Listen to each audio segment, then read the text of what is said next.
Welcome to The Lion's Share, the podcast where family, faith, football, finance, and fun come together. Join Mitch Lyons, former NFL player turned financial pro, as he shares insights and stories from his unique journey. From navigating the financial playbook to celebrating life's touchdowns, this podcast is all about living a balanced and fulfilling life. So buckle up your chin strap, say your prayers, and let's dive into the game plan for a prosperous future both on and off the field.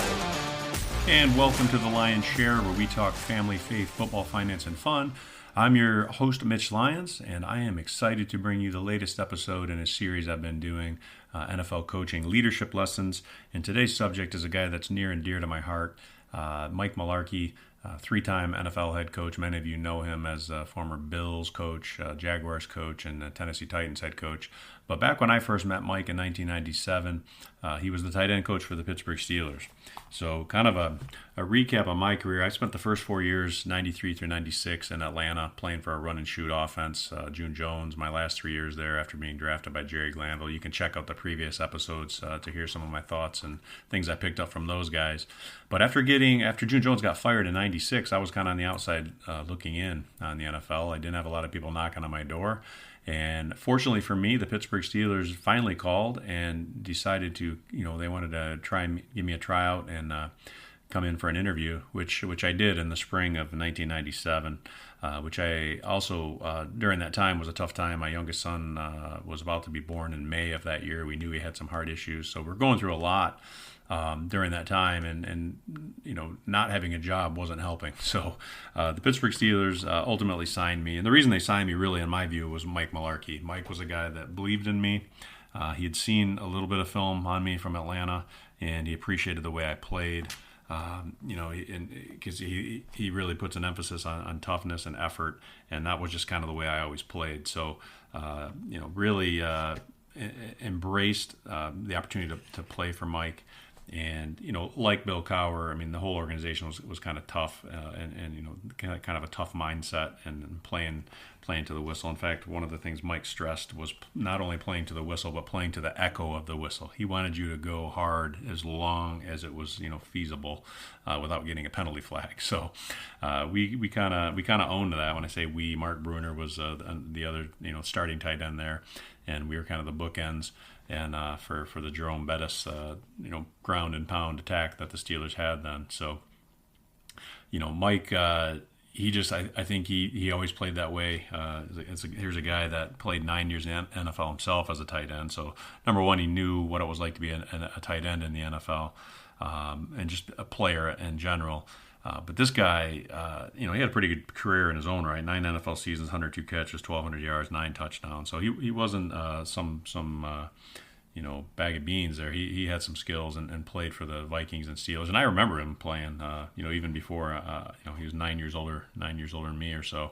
So I remember him playing, but. And then got to know him as a coach and got to know him very well. We became good friends. A lot of people don't realize that in the NFL, you spend the bulk of your time, not with a head coach, you spend it with your position coach. Hours and hours of film every day on the field with them, in training camp where you're, basically 8 a.m. to 8 p.m., spending time with your position coach. So really got to know Mike well, and to the point where Mike even wrote the foreword to my book, Retirement of Steel. If you don't have it, you can check it out online or go to our website, mitchlyonswealth.com. You can order a copy there as well. But Mike was kind enough to write a foreword, and I won't read the whole thing, but I think the part that illustrates what I'm trying to talk about here was, he goes on to say, Mitch had been playing in the offense of the Atlanta Falcons. There was not a lot of tape on Mitch to truly evaluate his talent fairly. But one thing that stood out to me was his physical play and effort. Those are two traits that players have complete control over, and those were traits that I demanded from my position group. It was a no-brainer for us to sign Mitch to be the bookend tight end with Mark Bruner.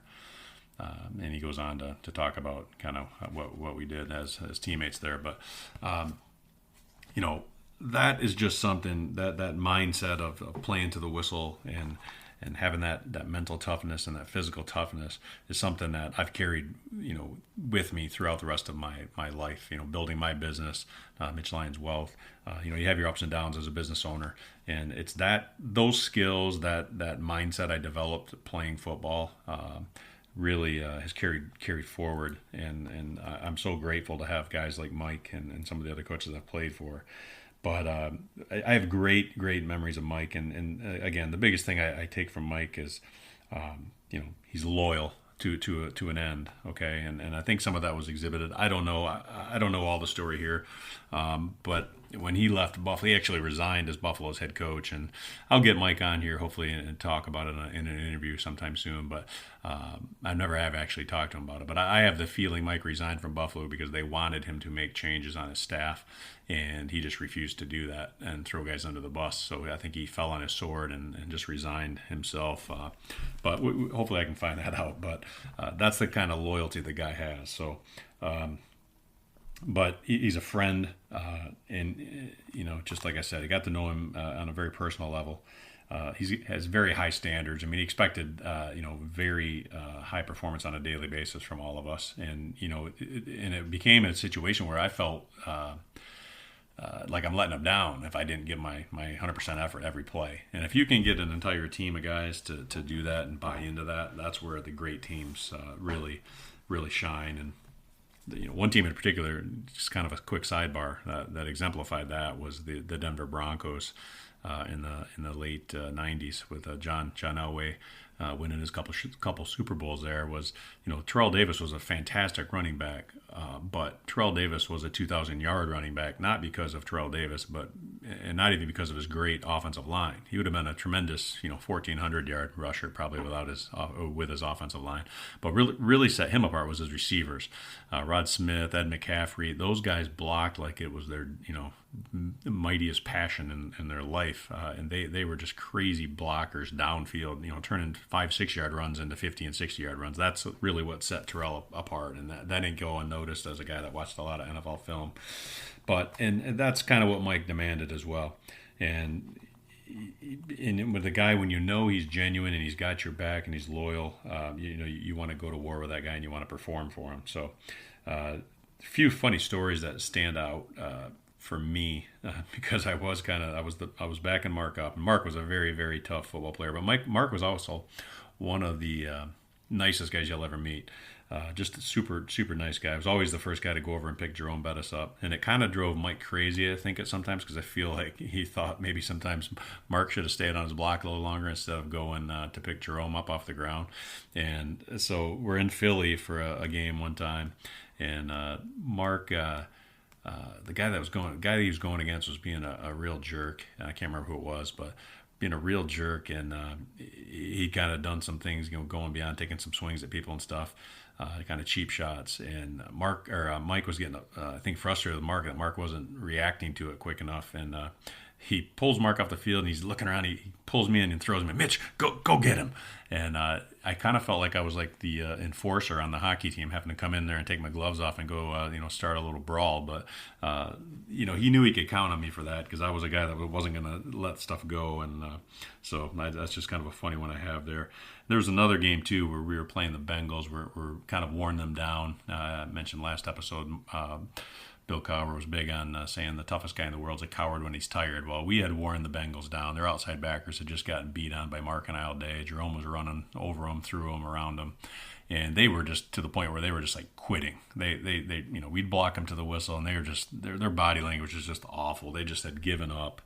And we just wore them down, and Mike loved that. I mean, we used to keep a little kind of a kangaroo court where you'd get fined, kind of funny stuff. If your picture was in the paper, you had to pay a fine into the pot. And in that pot was just to go out and have a nice dinner at the end of the year. But, maybe you got a $10 fine if your picture was in the paper, which inevitably ended up being Mark or maybe Mike Mularkey, but usually Bruner. So, because he was a starter, so he'd get his picture in the paper more often. So we'd always fine him.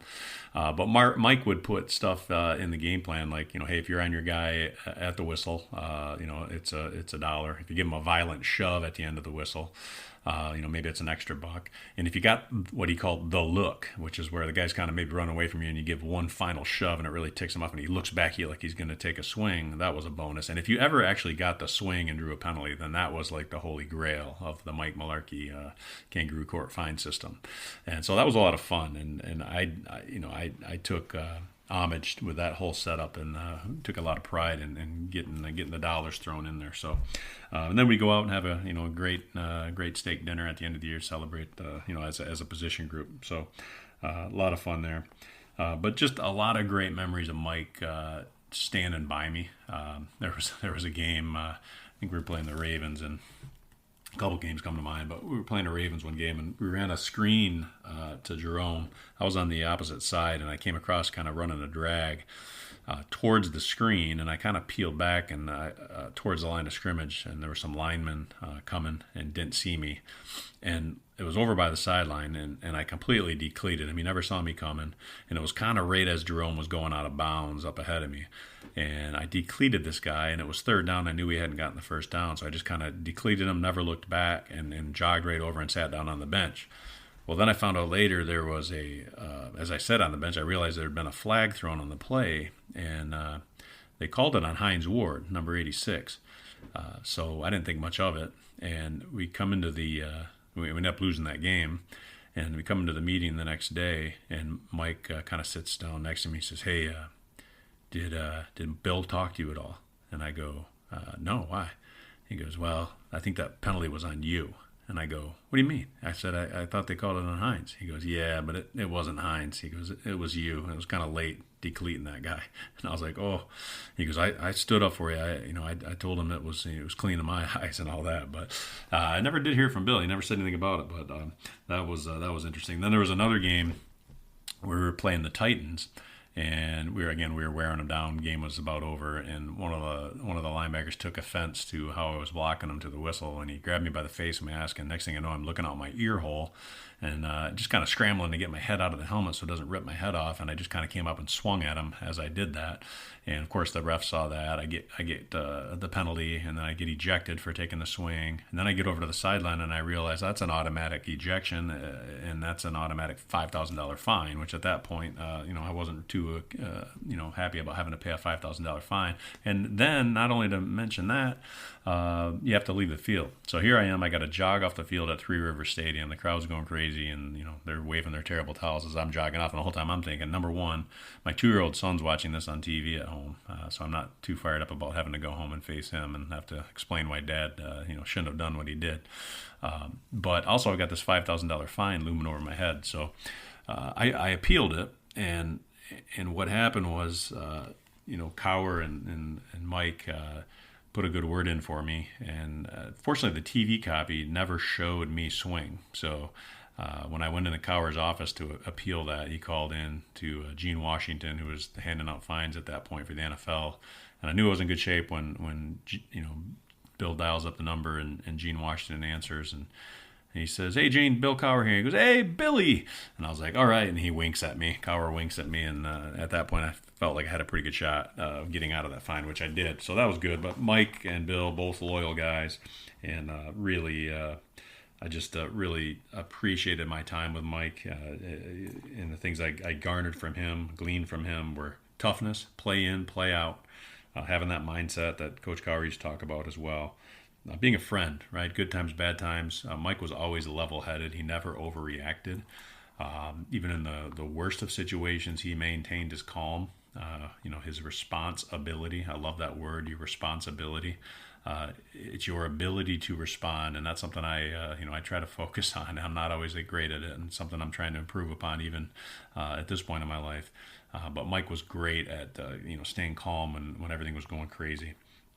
And I just remember my final play of my career out in Kansas City, blow my knee out, and I'm ultimately get on the plane to go back with the team, and I know my career is over. And I remember Mike getting on the plane. And he knew too. And I'll never forget the look on his face as he came down the aisle looking at me. And he just, we'd really enjoyed our time. I really, really love the guy, and just think so highly of him. And we both knew at that point it was kind of over for me, and obviously over for us as a tight end coach and tight end. But So, life goes on. I go back there the next year to get my knee checked on. It's a 2000 season, and I'm sitting in Mike's office just saying hi. And he closes the door behind me and says, "You know what, I think after this season I'm done." And I said, really? He goes, yeah. He goes, it's just, the hours, I just don't see my family a lot. And I said, huh. So I walked out of there thinking, he was going to be done in the year 2000. And a couple weeks later, Mike gets named off as a coordinator as the Steelers, and then he goes on to coach 3 NFL teams, and ends up having a 24-year coaching career, which is pretty incredible. 33 years in the NFL. There's not a lot of guys on this earth saying they've had 33 years in the NFL, 9 as a player, 24 as a coach, but just a great dude. And I really, hopefully, can get him on here for an interview, because I think he'd be a great guy to hear, and just some of the stories he has as ultimately as a head coach. I think he could really have some fun stuff to share. So, listen, if you like this series, like it, share it with friends, subscribe to our podcast, and you'll be alerted when we get some more of these on here. So, I got plenty more to go, and I think there's a lot to be gleaned from sports. There's so many lessons that can be learned, and so. You can go to MitchLyonsWealth.com, check us out there, and follow us on any of our social media platforms there. But I appreciate you being here today to hear this podcast, and I look forward to the next one. Until then, take care. Thank you for joining another episode of The Lion's Share. We hope you found value in our discussions on family, faith, football, finance, and fun. Don't forget to subscribe and leave a review if you enjoyed the show. Connect with Mitch on all social media platforms at MitchLyonsWealth.com. Until next time, remember to protect your wealth, cherish your loved ones, and live life to the fullest.